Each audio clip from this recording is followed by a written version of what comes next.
அண்மை செய்தியை பார்த்துக் கொண்டிருக்கிறோம். கிட்னி விற்பனை வழக்கு தொடர்பாக அரசு வழக்கறிஞர்கள் முறையாக வாதிடவில்லை என்று எடப்பாடி பழனிசாமி குற்றம் சாட்டியிருக்கிறார். இது தொடர்பான கூடுதல் விவரங்களோடு இணைகிறார் எமது செய்தியாளர் பிரகாஷ். வணக்கம் பிரகாஷ், உங்களிடம் இருக்கும் தகவல்களை சொல்லுங்கள்.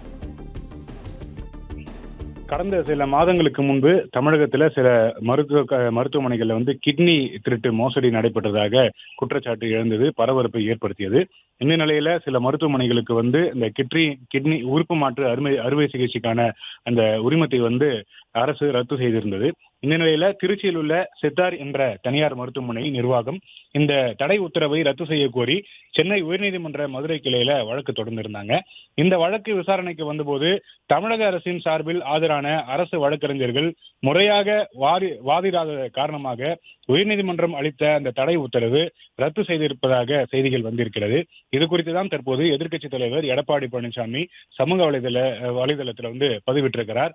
தமிழ்நாட்டில் போலி ஆவணங்கள் மூலமாக சிறுநீரகம் மற்றும் உறுப்பு மாற்று அறுவை சிகிச்சை மோசடியில் ஈடுபட்டதாக 2 தனியார் மருத்துவமனைகள்ல உறுப்பு மாற்று அறுவை சிகிச்சைக்கான உரிமத்தை திமுக அரசு ரத்து செய்தது. அந்த மருத்துவமனைகளில் ஒன்று மணச்சநல்லூர் திமுக சட்டமன்ற உறுப்பினருக்கு சொந்தமானது. இந்த நிலையில திருச்சியில் இருக்கக்கூடிய சித்தார் என்ற அந்த தனியார் மருத்துவமனை இந்த தடை உத்தரவை ரத்து செய்ய கோரி மதுரை உயர்நீதிமன்ற கிளையில வழக்கு தொடர்ந்திருந்தது.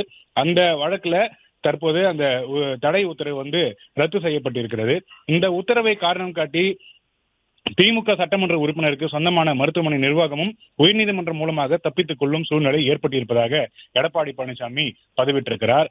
குட்டி வாளை விட்டு சூடு பார்க்கும் மந்தியின் கதையாக தன் கட்சிக்காரரின் மருத்துவமனையை தப்பிக்க வைக்க தமிழக மக்களின் நலனை புறந்தள்ளி இந்த சூழ்ச்சியில் ஈடுபட்டிருக்கக்கூடிய ஃபெயிலியர் மாடல் அரசை வன்மையாக கண்டிக்கிறேன் என்று எடப்பாடி பழனிசாமி பதிவிட்டிருக்கிறார்.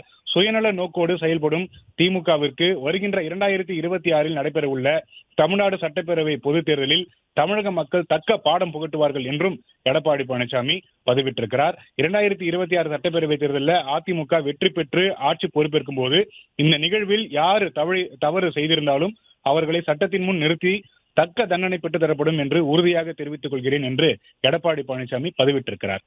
பிளே ஸ்டோர் மற்றும் ஆப் ஸ்டோரில் இருந்து பாலிமர் செயலியை QR கோடு மூலம் பதிவிறக்கம் செய்யுங்கள். செய்திகளை உடனுக்குடன் பெறுங்கள்.